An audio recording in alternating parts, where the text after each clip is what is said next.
Welcome to another episode of Wellness Curated. As you know, the aim of this podcast is to help you lead a happier, healthier, more hopeful life. And we do so by giving you approaches, ideas, trends, tools, and techniques from all over the world. This season, we're focusing on environmental well-being. And this topic is really, really close to my heart.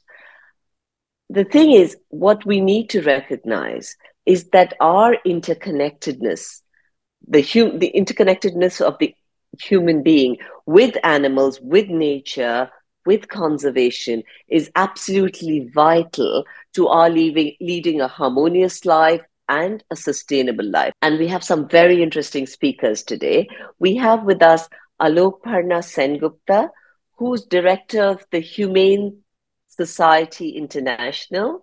And we have Ashraf Hussain, who's a passionate advocate for animal welfare and for conservation and is involved with NGOs and the like. Thank you for taking the time to be here on this chat with us today. Thank you so much for having us. Thank you so much, Anshu, for having us. You're welcome. Now, I'll begin with you, Aloparna. Tell me about the Humane Society International. What does the organization do, and what kind of animal welfare and conservation do you promote? So, firstly, I hate to start by correcting, but I'm the managing director of Humane Society International India. Humane Society International is a large international organization, which itself is the international arm of the Humane Society of the United States. And Humane Society International India is one of the country affiliates of the international organization.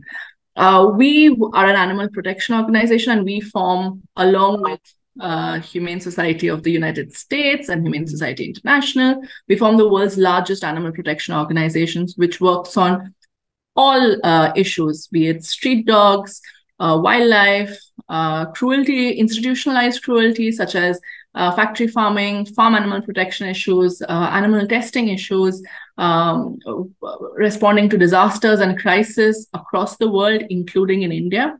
You name it, we work on it. But of course, one of our biggest aims is to make an impact where there is neglectedness, where there will be more animals who are impacted. And that is why few of our largest campaigns are in, of course, the spay and neuter work for street dogs in India, farm animal sector, where billions of animals are affected, and the animal testing sector. So where, again, for the larger great good of mankind, millions and millions of animals are tested upon. So that is basically our focus area.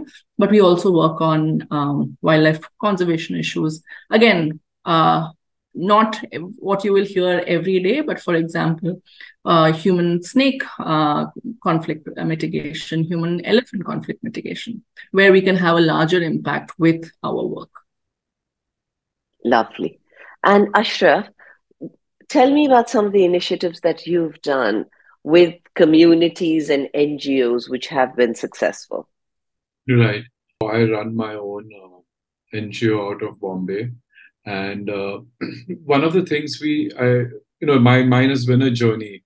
So from helping with street animals around my building to the community to starting my own NGO, there have been various interventions. I think one of the true successes was when I used to stay in Bombay in Cuff Parade.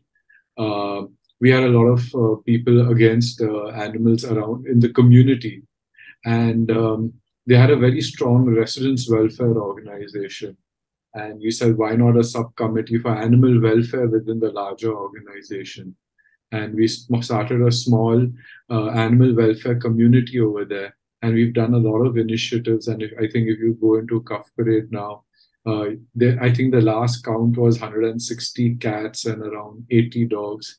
All are being fed, all have been vaccinated, all have been neutered and sterilized. So it's a community that came together over there to help. All the dogs have been photographed, their vaccination records were maintained. and it became part of a larger welfare organization and a residents' welfare organization. And we didn't allow the use of street animals. We just said now they're going to be called community pets. They're not going to be street animals. So the way we did it is we changed the optics. Stray animal, the word stray animal has a lot of negative connotations. And when you say community pets, someone is taking care of them. So now they have a voice, and all our voices will be there to protect them. Since then, we worked at the veterinary hospital in Bombay at the BSPCA. My team worked over there. There were issues that were there, and a lot of the community was unhappy with the things they were doing. And there were a lot of conflict with the community. And we said, instead of fighting the organization which is doing the work, maybe not at what we expect, why don't we get in there and solve it inside out? Because the poorest of the poor go over there, and the work that happens, they'll get handicapped. So we set up a team inside to help them with their processes, with a little bit of strategy, and the areas which they couldn't focus on, we took over that. So we became a layer between the veterinary staff, the ward boys, and the animals that were abandoned or street animals. So my team would take care of that. Since then, I've moved on and now trying to work. I've moved to Goa and trying to work with local NGOs over here and try and help them do a little better and scale their activities up. But at all times, I've not believed in, or we've not believed in trying to reinvent the wheel. We try and identify gaps and what someone can't plug in, and like my expertise or my team's expertise can come in, plug that gap and do it better. Where everyone's doing good stuff, but how can we do it better? How can we scale it and create more impact? And that only comes with community involvement. That's wonderful, actually. So tell me about some of the work that I know you've done some work with dolphins. Tell me a bit about it, Ashraf. I'm not directly involved with the dolphins, but I can tell you the background on that. There's a friend of mine who runs a wonderful organization called Terra Conscious. She does it, and I'm helping her in a very small way. But it's quite an inspiring story if your viewers want to hear about please go ahead. And that's true involvement of a community over there. So what she does is she obviously realized that in Goa there's a lot of pressure on dolphins through tourism, and simultaneously why this pressure on dolphins is because fishing stocks are depleted, and the fishermen, to double up on their livelihoods, they've resorted to dolphin trips, but the tourists just get $300-400. The fisherman is going out chasing these dolphins, and they deep dive under stress, and sometimes the calves have drowned. And there's a lot of stress on the animals, a lot of environmental issues, diesel boats going out every day, haranguing these dolphins. But the question is still of the livelihoods. So what she tried to do is train these fishermen to give a better experience to the customers, charge a premium. So she intervened as a naturalist, as a marine conservation guide, charged a premium. Initially, I think they had dropped hydrophones where they could inform the tourists on dolphin communication and things like that, and really charged a premium and went out at sea for longer periods of time and ensured there were safe distances between the dolphins and the fishing boats. That made it more ethical, and the tourists and the consumers went away with really understanding these species because she did an entire orientation on it. The fishermen earned more. What you would do in 6 trips, you were earning in 1 trip, so there was less pressure on it, and it gave a sustainable livelihood to them. And the biggest thing I think for this kind of work, these community-owned work, is the fishermen become the champions to protect those areas, because dolphins now directly impact their livelihood. And I know that countries like the Maldives are doing an incredible job. In protecting marine wildlife, as you're talking about, and we've also seen places like Africa where in the Mara they've used sustainable tourism and responsible travel to raise huge amounts of money for conservation purposes and for the protection of animals. So, Alok Parna, tell me, what more can we do in Uh, terms of sustainable tourism, in terms of responsible tourism? Yeah, I think we need to pay a little bit of attention into where we are going. What are the CSR activities or ethical activities of these places where we are staying at? So, for example, if you're booking yourself into a resort, which is just an example, if you're going to a coffee estate or a tea estate, we for sure know that there are animal movements there, right? Be it elephants or tigers. What is their take on it? What is their policy on elephants?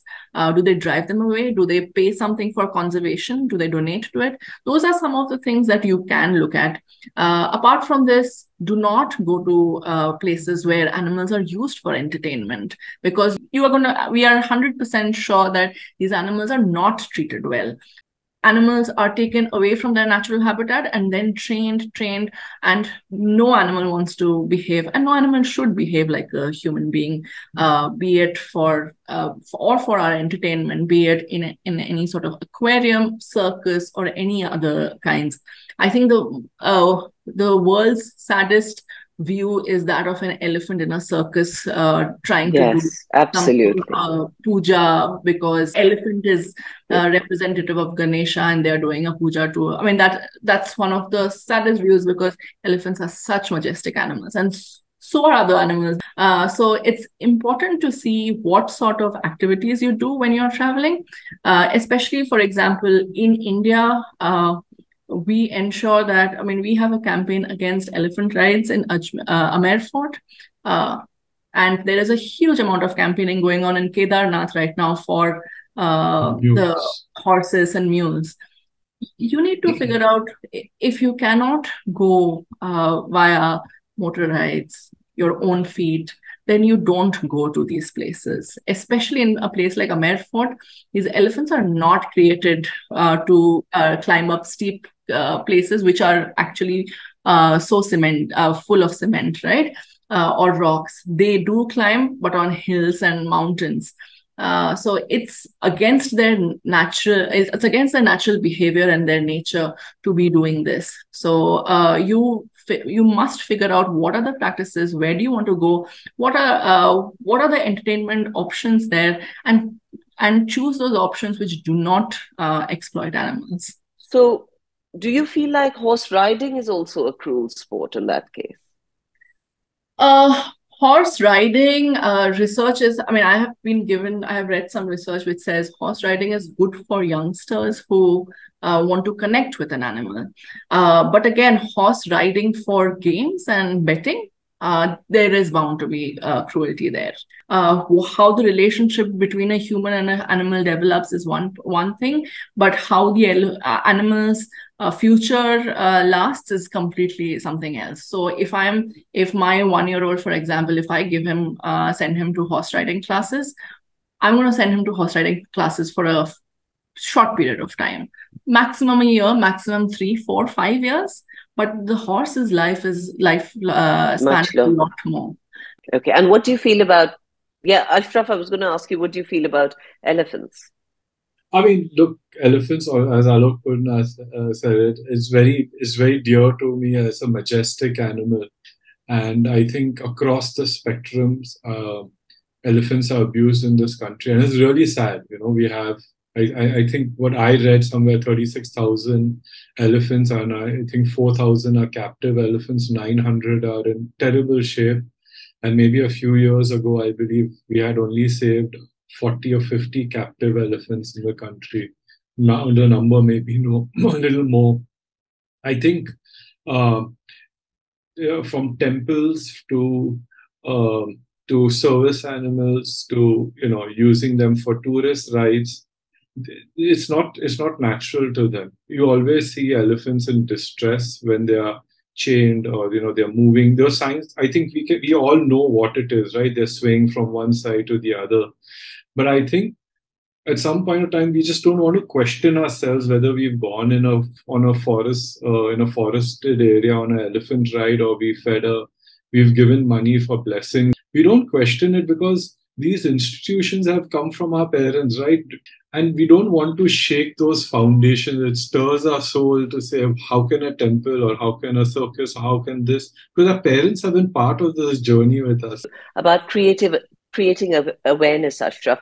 Can you tell me what are some of the most impactful campaigns that you know of? The one that hit me the most and really actually got me stirred up was actually quite a controversial one. It's an international campaign by an NGO called Sea Shepherd, which is headed by Captain Paul Watson.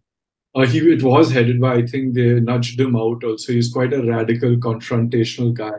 I think he was the founder of Greenpeace, and I think he was too radical for them. But I saw an interview with him, and it resonated with me. So basically, he was fighting Japanese whalers in the Southern Ocean, and there was an international whaling ban, and Japan, under the guise of research, were hunting 999 minke whales every year.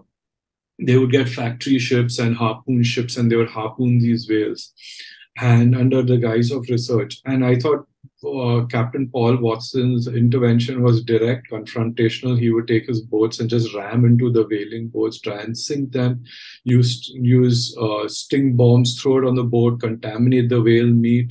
It was direct impact. Some countries accused him of being a criminal on the high seas. Some countries gave him safe harbor, but people donated ships and boats, and he had helicopters who would track these whaling vessels. Mm-hmm. In fact, there was a show on National Geographic that became it was called Whale Wars, and I think that had people really understood, how campaigns are run, how you can intervene and actually make a difference, because people understood the plight of the whales. 999 whales every year being harpooned as if we are in the medieval ages.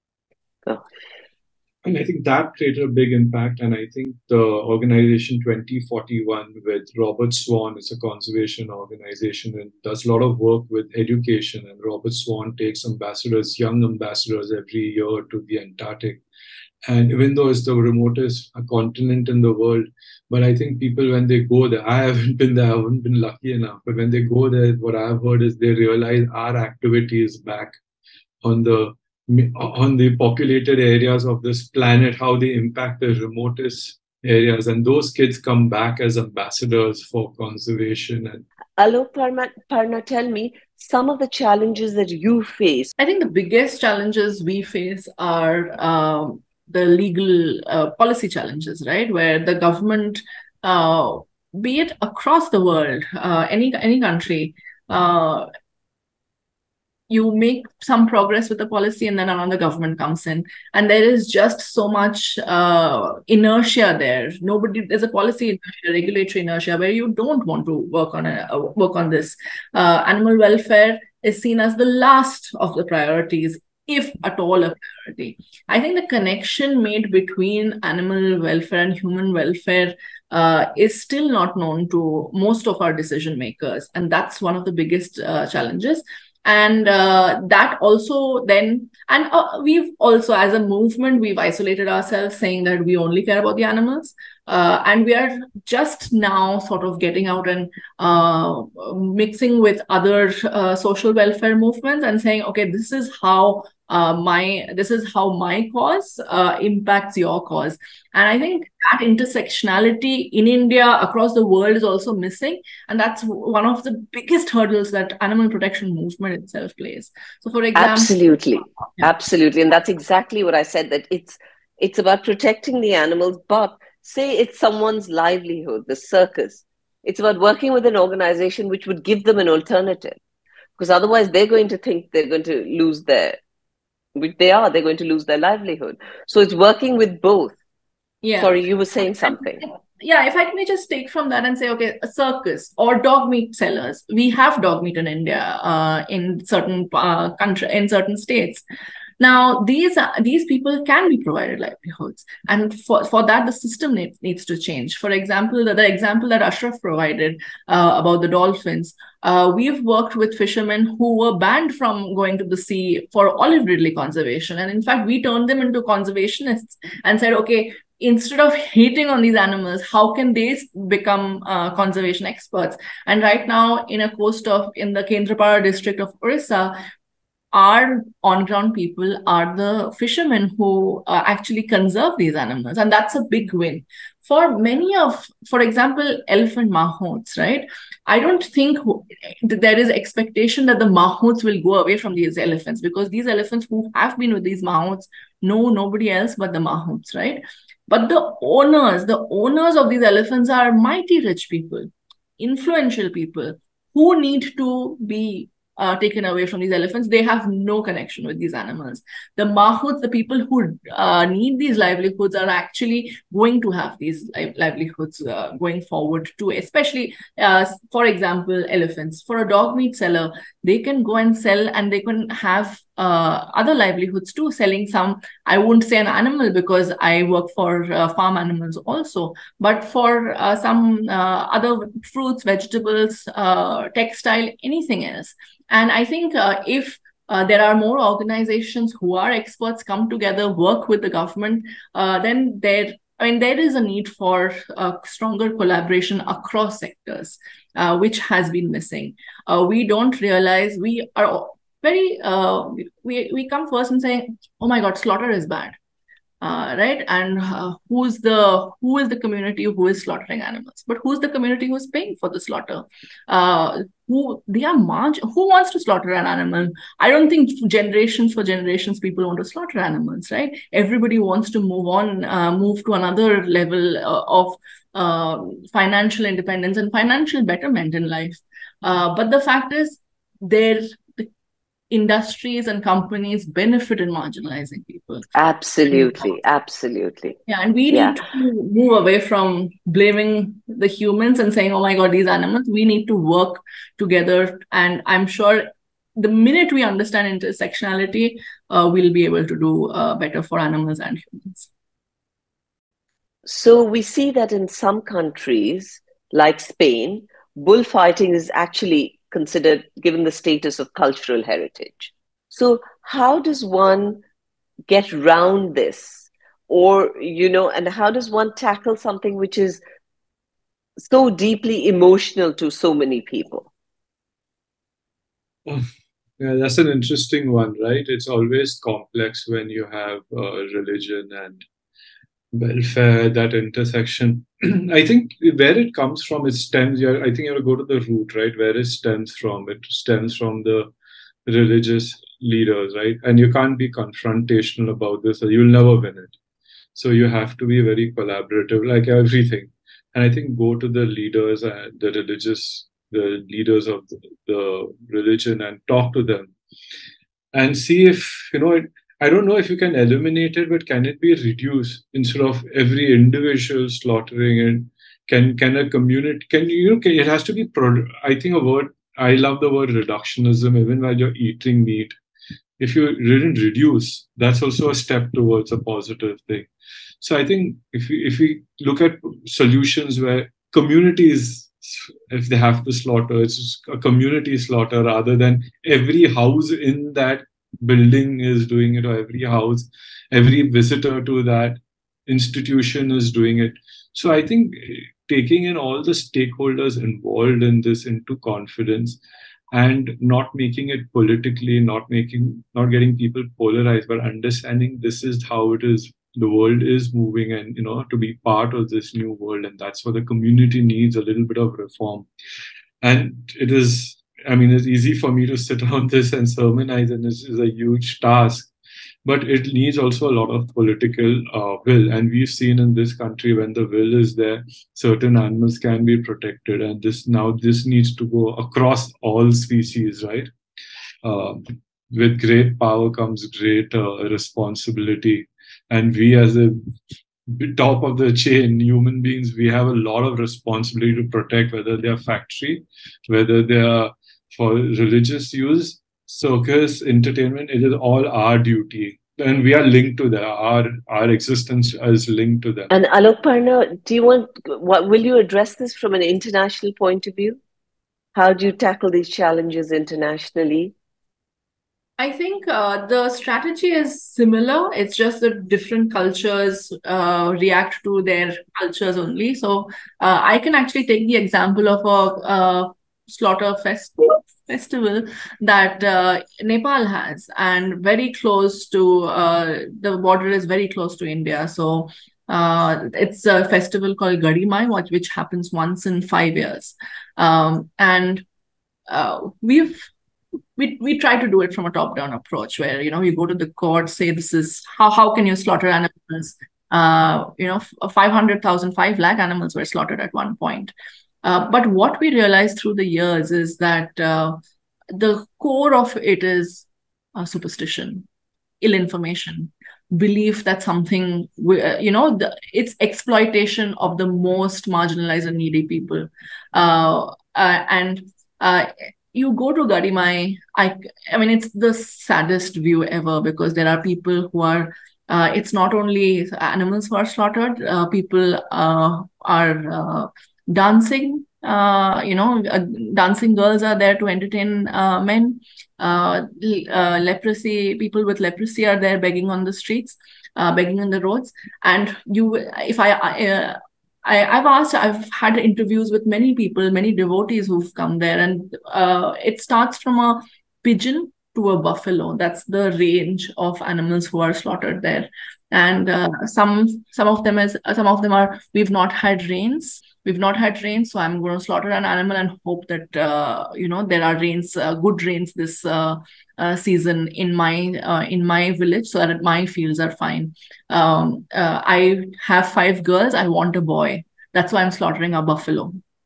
These are the actual answers which have come across, and this comes from a lack of scientific temper, exploitation for vote bank. Nobody wants to educate these people because how will they earn money? And in fact, this Gadimai, for example,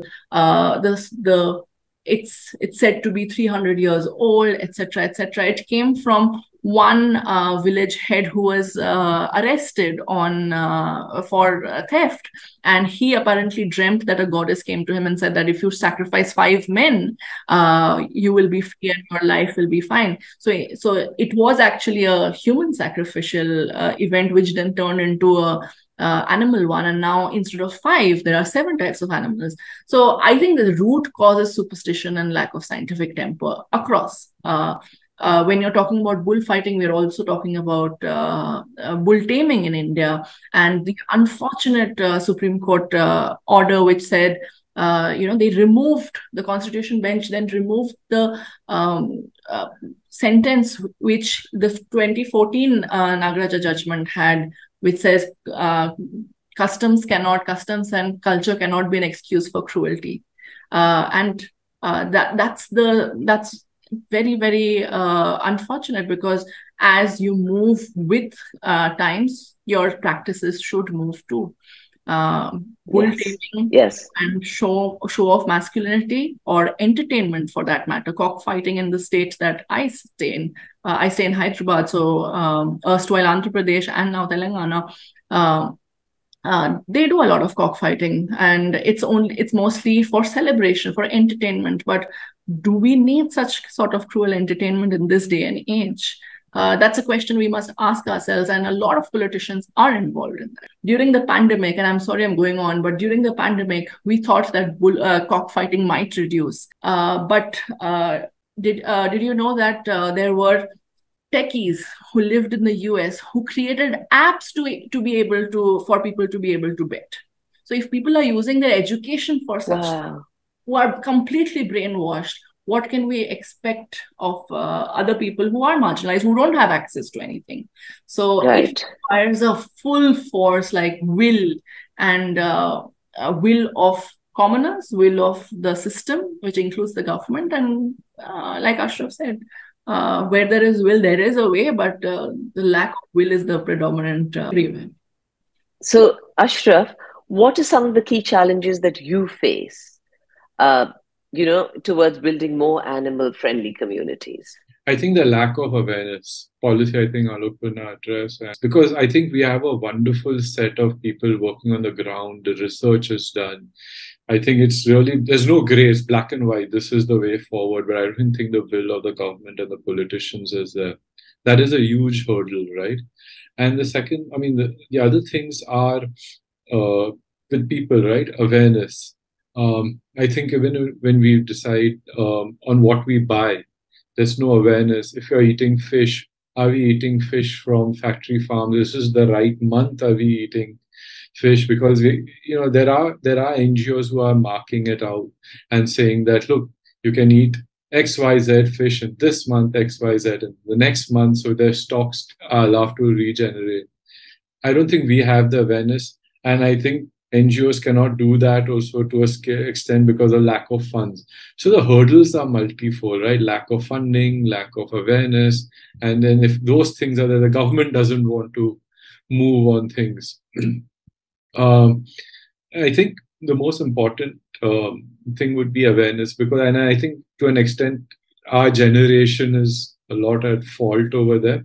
So we need to now focus on the generation, the schools right now, and curriculums must include welfare, environment, and we are training our children to face every challenge in the world when it comes to a job.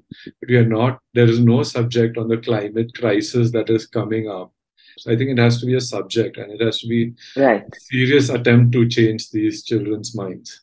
What policy changes would you like to see in place? I mean, that's a very good point at this given time, because we are, pushing for the amendment to the Prevention of Cruelty to Animals Act.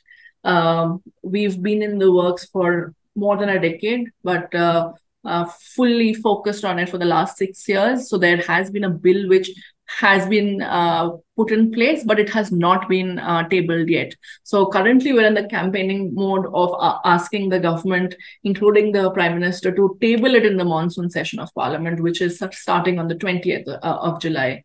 That's the first thing. I think updating an act which is supposed to prevent cruelty and protect animals, and which puts the onus of protection on human beings and the caretaker, needs an amendment. It's been 63 years now, and the penalties, for example, are as low as 50 rupees. And if I could have a laundry list of policy changes, we'd be talking for the next few days. So the first priority is right now the Prevention of Cruelty to Animals Act, but of course more space for hens, no battery cages, no gestation crates, more funding towards alternatives to animal testing, better Wildlife Protection Act. I think the new Wildlife Protection Act has a lot to hope for, but it has been a disappointment. So a lot more amendments there too. Sorry, just to add to that, I would say that also enforcement. Even some of the laws which are stringent, the enforcement is very weak, and I don't think law enforcement looks at this as a priority. Is there an animal protection department in India? Is there a ministry that looks after this? It comes under animal husbandry, or it comes under the Ministry of Environment. Environment. Well, there is a board also, the Animal Welfare Board of India. I think Ashok Furna might have more insights into their functioning. Yeah. So that's also a weird thing, right? Between when you are looking at husbandry and productivity, and then you are also tasked with welfare. Which do you choose? Which one has more profit? Mm-hmm. And we know which Right. So the welfare is definitely compromised, but the Wildlife Protection Act, for example, sits with the Environment Ministry, and everything other than that, so the Prevention of Cruelty to Animals Act sits with the Animal Husbandry Ministry. Oh, right. Having said that, I think with respect to Ashraf's comment on implementation, there is a need, definitely, and organizations like ours, other organizations like People for Animals, we are constantly focused on sensitizing the entire gambit of law enforcement agencies. So currently, we are in West Bengal, Karnataka, Telangana, HSI India specifically, to train all law enforcement agencies, animal husbandry, police, public prosecutors, judges, and forest department, 100% of them in the next 5 years. Right. And from what I'm hearing from both of you, it seems like working with the policymakers has not been an easy job. Yeah, it's not going to be easy. But I don't think working with community is easy either. Yes, you're right. You're right. So many different personalities. And that's the same. Communities is a smaller version of the government, or or vice versa, I think. So, I mean, could you tell me about some of the key partnerships and collaborations that you feel have been helpful and instrumental in conservation and in animal welfare? I think I've seen in Bangalore a government partnership work well with elephants, where I think the government came in as the provider of land and temple elephants which were needed to be rescued. They had an organization who professionally runs the operations for them, and they looked at the elephant and the mahout as one unit. So they didn't, just because they have the elephant, they didn't disband the mahout. So they said that that's one unit. So the government, the elephant mahout, and the organization came into a good partnership. And I think that is the way to create models which can be replicated across the country. The other one I thought was good in Bombay was the part where when the horse carriages were banned. And I think there were alternative livelihoods that were given over there. And now we see on the streets of Bombay, we have open air buggies that are running, and there are no horses over there. And the horse owners and the people who operated the horse carriages got alternative employment. So that was a strong partnership with the NGOs, the governments, the law enforcement. They all came together to make changes. So there are obviously examples of these partnerships. Thank you. Alok, would you like to add to that? Yeah, I think the Karnataka Forest Department has been a great ally for us too, because we've recently, along with our partner organization, the Liana Trust, we've actually drafted and published snake relocation and rescue guidelines, which also is a big topic, where people go around saying, oh, I'm going to rescue a snake, but are you actually rescuing that or putting it into more danger? And we are actually working on the behavior and ecology of snakes in the district of Mysore and Hunsur, to see, does rescuing and relocation of snake work, or how can we promote coexistence between humans and animals while promoting the ecology also.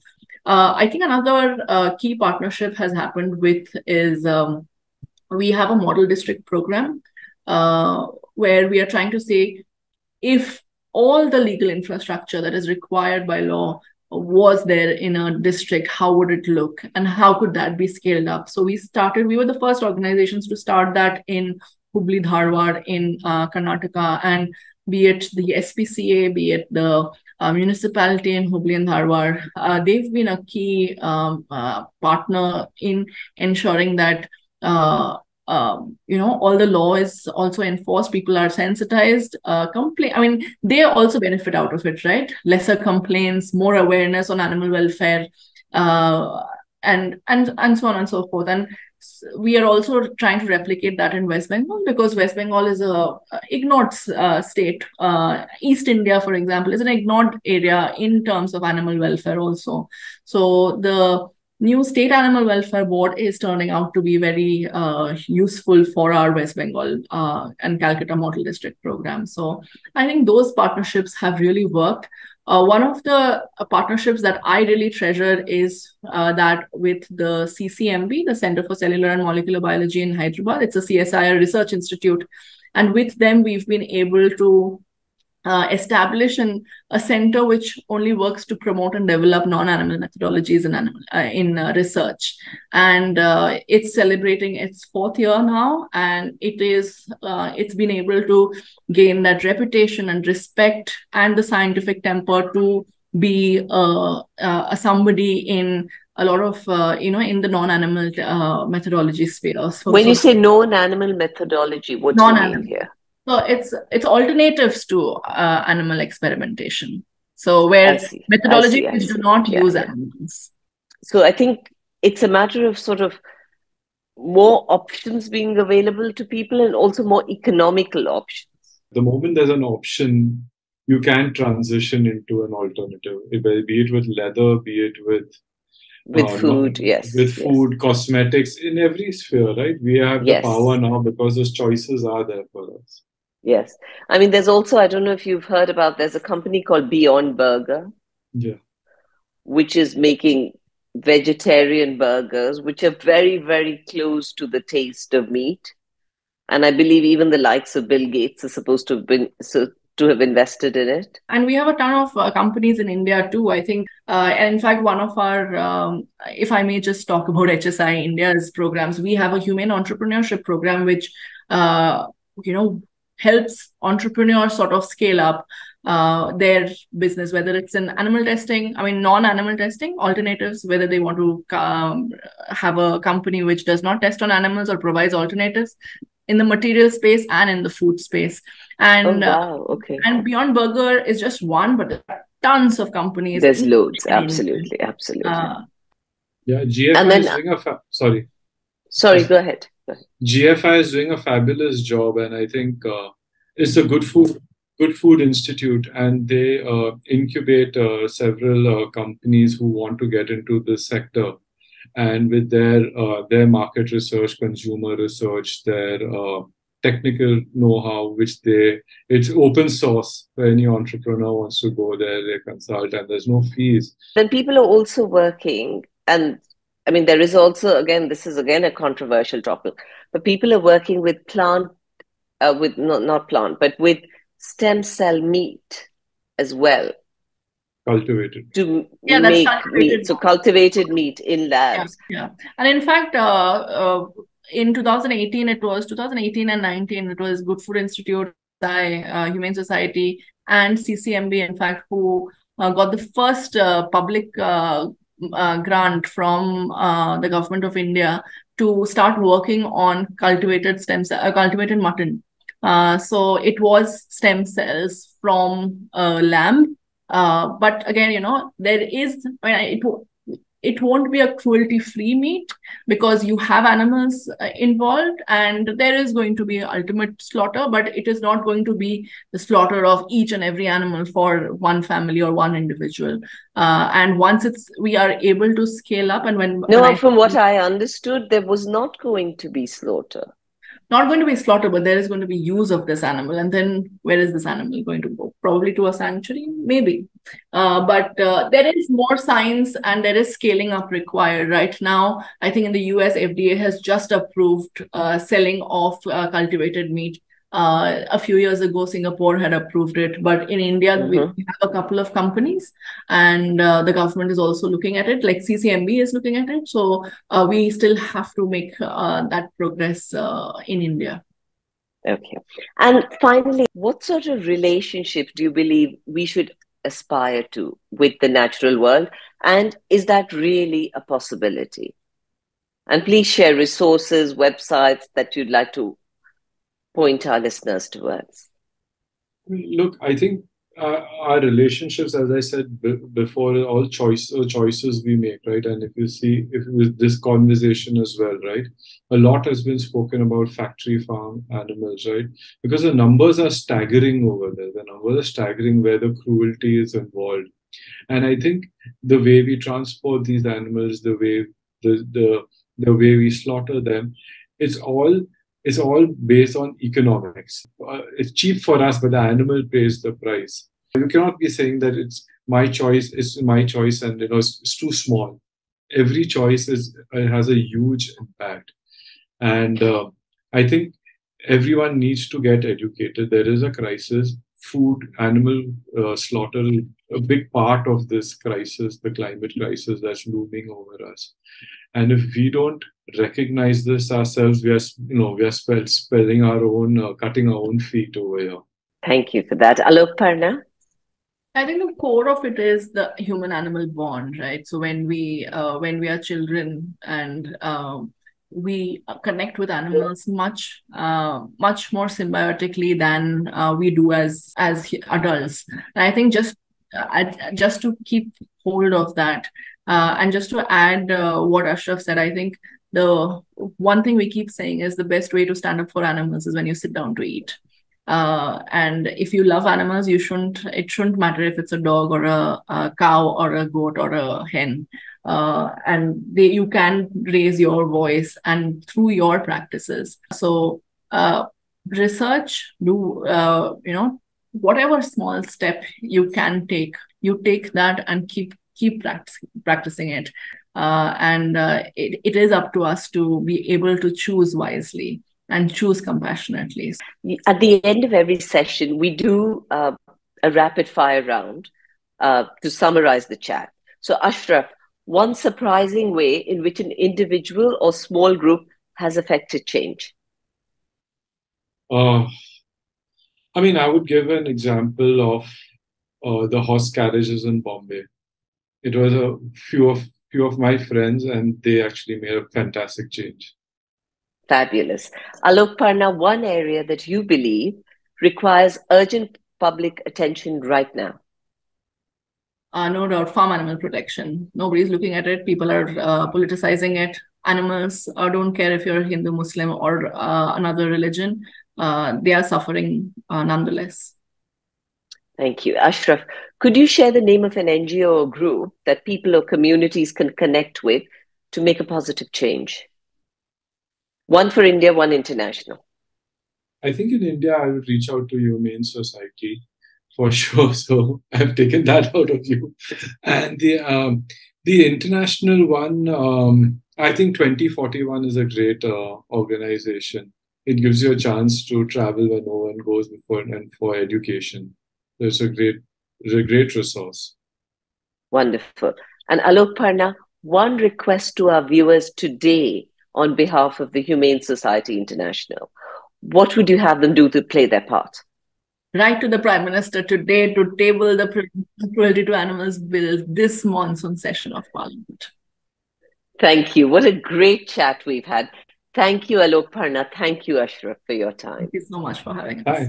Thank you so much for having us. Thank you, Alok Parna. Thank you for all your insights. Thank you for listening.